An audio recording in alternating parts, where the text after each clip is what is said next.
مشکل کشا حاجت روا. وہ تو مولا کا معنی یہی کرتے ہیں نا کہ حضرت علی مولا ہے، مشکل کشا ہے یعنی. لیکن کبھی صحابہ نے حضرت علی کو ابو تراب تو کہا، ابو الحسن تو کہا، مولا علی کہا ہے؟ کہیں نعرہ مارا ہے؟ اگر ہے تو ہمیں دکھا دیں، ٹھیک ہے. جی، حضرت سیدنا علی المرتضیٰ کرم اللہ تعالی وجہہ الکریم کو مولا کہنا بالکل جائز ہے، اور اس میں شرعاً کوئی حرج نہیں ہے.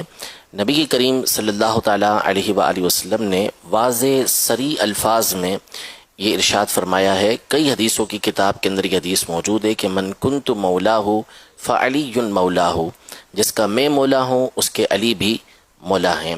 تو ظاہر ہے کہ جب ایک چیز جائز ہے تبھی نبی کریم صلی اللہ تعالیٰ علیہ وسلم نے اس کا اطلاق کرنے کا حکم ارشاد فرمایا ہے. طبرانی شریف کی حدیث مبارکہ ہے کہ ایک مرتبہ حضرت سیدنا علی المرتضیٰ کرم اللہ تعالیٰ وجہہ الکریم کسی مقام پر تشریف فرما تھے، تو ایک شخص یہ تشریف لے کر آئے اور حضرت علی رضی اللہ تعالیٰ عنہ کو یوں مخاطب کیا، یوں پکارا کہ یا مولایا، اے میرے مولا. تو پوچھا گیا وہاں جو افراد موجود تھے تابعین وغیرہ کہ یہ کون ہے؟ تو انہوں نے بتایا کہ یہ حضرت ابو ایوب انصاری رضی اللہ تعالیٰ عنہ ہیں. نبی کریم صلی اللہ علیہ وسلم کے میزبان وہ حضرت علی رضی اللہ تعالیٰ عنہ کو انہوں نے یا مولایا یعنی اے میرے مولا، جیسے ہم کہتے ہیں مولا علی، ایسے کہہ کے انہوں نے پکارا. اور پھر اس کے بعد انہوں نے یہ فرمایا کہ میں نے نبی کریم صلی اللہ علیہ وسلم کو یہ فرماتے ہوئے سنا ہے کہ من کنت مولاہ فعلی مولاہ، جس کا میں مولا ہوں اس کے علی مولا ہیں. تو مولا کے بہت سارے معنی آتے ہیں، ان میں سے ایک معنی یہ مددگار کے بھی ہیں. تو اس معنی کے لحاظ سے بھی حضرت علی رضی اللہ تعالیٰ عنہ کو اپنا مولا کہنے میں کوئی حرج نہیں ہے. ویسے تو مولا کہنے میں کوئی اصلاً مسئلہ نہیں ہے کہ ہم مسجد کے امام صاحب کو بھی مولانا کہہ رہے ہوتے ہیں، ایک داڑھی والا ہوتا ہے تو اس کو بھی مولانا کہہ رہے ہوتے ہیں. تو مولا علی اور مولانا کا معنی ایک ہی ہے، یعنی آپ مولانا کہیں یا مولا یا کہیں یا مولا علی کہیں، یہ سارے کے سارے مولا سے ہی نکلے ہیں. حضرت علی رضی اللہ تعالیٰ عنہ کی خصوصیت ہے کہ آپ ساری کائنات کے لیے یہ مولا مقرر کیے گئے، یعنی انبیاء کرام علیہ السلام کے علاوہ ہر ایک کے آپ مولا ہیں، اور مختلف معنی کے اعتبار سے ہیں. تو مددگار کے اعتبار سے مولا کا ایک معنی یہ مددگار ہوتا ہے، اس اعتبار سے بھی کوئی مسئلہ نہیں. اس پر بھی قرآن کی بہت ساری آیات موجود ہیں. سورۃ التحریم کی 4 آیت جو ہے اس میں یہ ارشاد فرمایا فَإِنَّ اللَّهَ هُوَ مَوْلَاهُ وَجِبْرِيلُ وَصَالِحُ الْمُؤْمِنِينَ، کہ بے شک اللہ تبارک و تعالیٰ ان کا مولا ہے. یعنی نبی کریم صلی اللہ علیہ وسلم کا مولا سے مراد وہ حقیقی مولا، مددگار، آقا، یہ سب چیزیں اللہ کے لیے.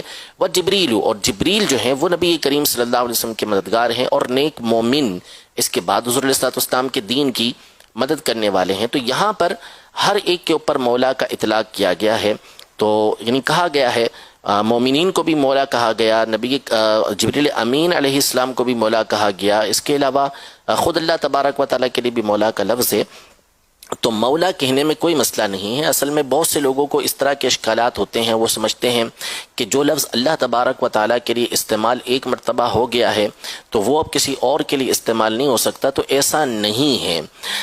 اللہ تبارک و تعالیٰ کے بہت سارے نام ہیں کہ جو اس نے اپنے بندوں کو بھی عطا کیے ہیں، اور بالخصوص نبی کریم صلی اللہ علیہ وسلم کو کثیر نام عطا کیے. امام یوسف بن اسماعیل نبہانی رحمۃ اللہ تعالی علیہ مشہور عاشق رسول ہیں، انہوں نے پوری کتاب اس موضوع پہ لکھی ہے، اور اس میں 80 سے زیادہ وہ نام ذکر کیے ہیں نبی کریم صلی اللہ علیہ وسلم کے کہ جو اللہ تبارک و تعالیٰ کے بھی نام ہیں، اور وہی نام نبی کریم صلی اللہ تعالیٰ علیہ وسلم کو بھی عطا ہوئے ہیں. رؤوف و رحیم کون نہیں جانتا؟ اللہ تبارک و تعالیٰ کے مشہور و معروف نام ہیں. یہی نام سورۃ التوبہ کی آخری سے پہلی والی آیت، سیکنڈ لاسٹ آیت کے اندر نبی کریم صلی اللہ تعالیٰ علیہ وسلم کے لیے فرمایا کہ لقد جاءکم رسول من انفسکم عزیز علیہ ما عنتم حریص علیکم بالمؤمنین رؤوف الرحیم، کہ تحقیق تمہارے پاس ایک عظیم الشان رسول تمہارے درمیان میں سے تشریف لے کر آئے جن پر تمہارا تکلیف میں گرا گزرتا ہے، تمہاری بھلائی کے بہت زیادہ چاہنے والے ہیں، اور مومنوں پر رؤوف و رحیم ہیں، بہت زیادہ مہربانی فرمانے والے، شفقت فرمانے والے ہیں۔ تو حضور اکرم صلی اللہ علیہ وسلم کو یہاں پہ رؤوف و رحیم فرمایا گیا۔ حضور علیہ السلام کے نام میں العزیز ذکر کیا، العظیم ذکر کیا گیا، اور بہت سارے نام جو اللہ تبارک و تعالیٰ کے ہیں وہ حضور علیہ السلام کے لیے ذکر کیے گئے۔ اللہ نے اپنے لیے ارشاد فرمایا انہ هو السمیع البصیر، اللہ تبارک و تعالیٰ سننے والا، دیکھنے والا ہے، لیکن خود بندوں کے لیے فرماتا ہے کہ فجعلناہ سمیعا بصیرا، کہ ہم نے انسان کو سمیع بنایا اور بصیر بنایا۔ وہی نام اللہ تبارک و تعالیٰ کا وہی وہ اپنے بندوں کو بھی ارشاد فرما رہا ہے۔ تو وہ معنی بالکل واضح ہے کہ اللہ تبارک و تعالیٰ کا سننا اور دیکھنا وہ اس کی اپنی ذات کے اعتبار سے ہے، وہ کسی کا کوئی محتاج نہیں ہے۔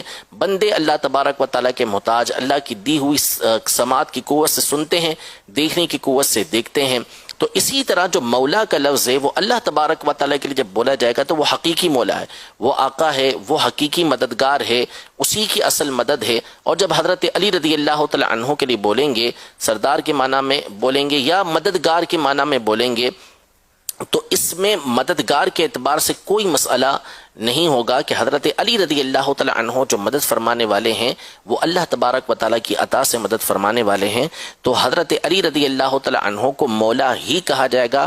آپ مولائے کائنات ہیں، مولا مشکل کشا رضی اللہ تعالی عنہ ہیں۔ احادیث کی روشنی میں حضرت علی رضی اللہ تعالی عنہ کو مولا علی کہنے کا بالکل واضح جواز موجود ہے، بلکہ صحابہ کرام علیہم رضوان کا طریقہ کار رہا ہے، اور قرآن کی آیات سے بھی اس بات کا ثبوت ہے کہ مولا اگر مددگار کے معنی میں بھی ہو تو حضرت علی رضی اللہ تعالی عنہ کو مولا علی کہنے میں کوئی حرج نہیں ہے۔